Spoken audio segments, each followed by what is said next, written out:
How do we understand the electromagnetic spectrum? When we're talking about radio frequency, where is that located? You can see on this particular chart what is a safe and appropriate dosage, as they say, for waves, for electromagnetic waves, for energy. We're talking about non-ionizing waves. We're talking about electromagnetic and radio frequency waves are in the low danger category. When you get higher up, you get into X-rays, and you get into different types of applications such as ultraviolet rays, infrared rays, waves. Now you're getting into a more dangerous area that has to be more tightly controlled. But when it comes to radio frequency, you're in a very low danger area of electromagnetic waves. Radio frequency is very safe, as has been determined through the last 50 years by scientific experimentation and research. We even have a demonstration of this in Spanish.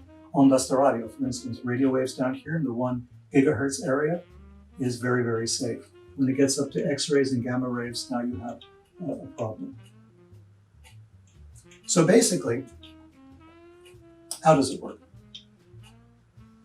As we've mentioned before, electromagnetic waves, in this case in the form of radio frequency, stimulate the movement of charged particles in what we call the extracellular matrix. You remember the extracellular matrix is that area from the skin, right below the skin, above the fat cells, where all the action takes place as far as we're concerned, where beauty and body contouring are concerned. When you're stimulating charged particles, and the body is completely made of charged particles, at that level, at the atomic level, when you're stimulating those particles, you are stimulating their action, their exchange of energy, their movement, and all the good things that those cells do are now stimulated.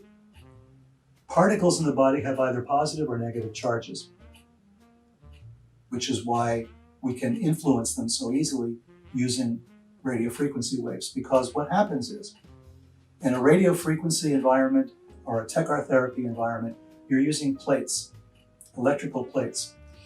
These plates will go on either side of an affected area, let's say on either side of your arm. So they form a circuit. One side is positive, one side is negative. What that does is it lines up the particles in the body. The negative particles are attracted to one side, the positive end of the particle is attracted to the other side. And so the cells start moving. They move inside the body, influenced by the radio frequency waves because they're electric. As you remember what we talked about in the beginning, magnets repel each other or they attract each other depending upon how their poles are oriented.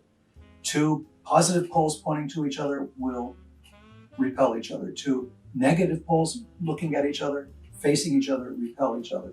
But a negative and a positive will meet and will connect and form a bond.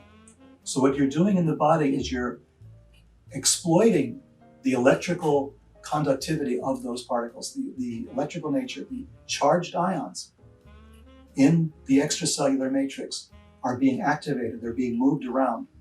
They're jumping in a bit like you would have water in a pot that you're starting to boil. These particles are moving up and down, they're becoming very active. The movement of those particles creates heat.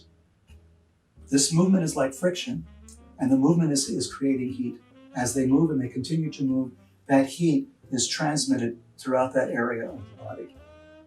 What does that heat do and what does that movement do? It stimulates the growth of collagen. New collagen starts to be reproduced. You need the collagen because the collagen is what makes your skin look fresh and alive, firm, and without the wrinkles and the bumps and the grooves caused by the fat cells.